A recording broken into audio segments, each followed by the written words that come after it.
إن جبتي كيان إسو داويان إله داوهاي إله داوهاي وعافماد إن شاء الله يا caafimaadka waa shay qaali ah haddii adigu aad caafimaad qabto ogsoonow inuu jiro qof xanuunsan oo u baahan gargaar caafimaad alla ayaa wax caafin kare marka indhahaagu ay qabtaan qof xanuunsan haddana loo sheegay in dalka aan waxba looga qaban karin qoyskana aysan awoodin in ay maareeyaan qarashaadka ku baxaya in dalka dibadiisa isbitaallo ku yaala la geeyo waa marxalad qofkii ku jira uu qiyaasi karo Abuukar Cantoob waa aabaha dhalay Sumaye Abuukar Cantoob waxa uu iiga waramay xanuunka la soo darsay gabadhiisa waxa uu ii sheegay in muddo sanad iyo bar ay la xanuunsan tahay buro kaga soo baxday isha hoosteeda taasoo ay sababtay bahal ka qaniinay isha hoosteeda waxay ka yimaadeen deegaanka Mahaday ee gobolka Shabeellada Dhexe waxay hadda ku sugan yihiin magaalada caasimadda ee Muqdisho gaar ahaan degmada Yaaqshiid ee gobolka Banaadir Sumaye aad bay u ildaran tahay waxaa la daala dhacaynay muddo hal sano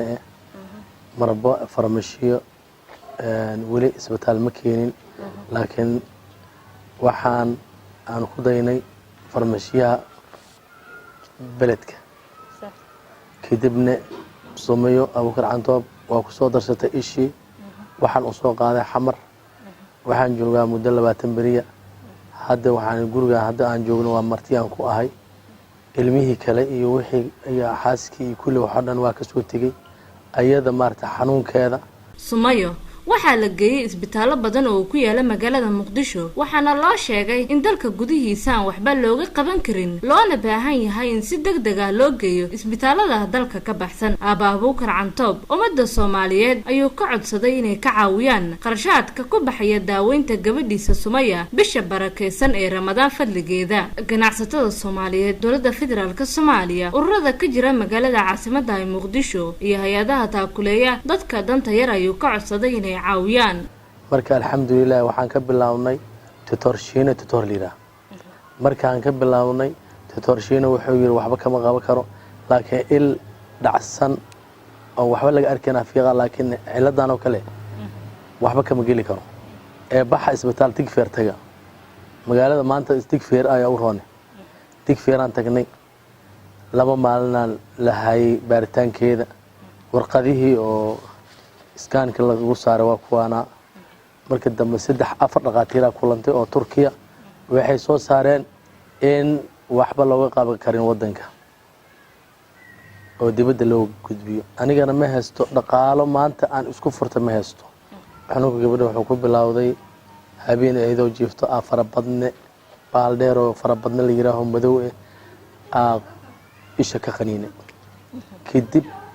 suntiisa baa saaqday ayada dhammaa isla wada barartay bararkii markuu ka degay aan rajo muujinay aan isdhahnay waa soo raynaysaa oo sida waa kasoo fiicnaaya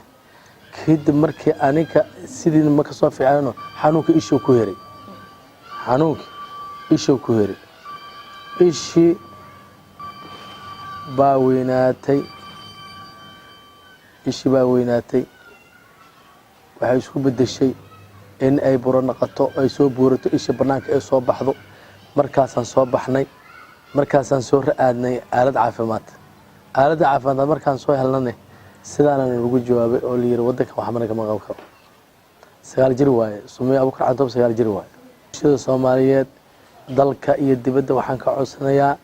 in nala caawiyo oo gabadhan gargaar bay u baahan tahay waxna uma haayo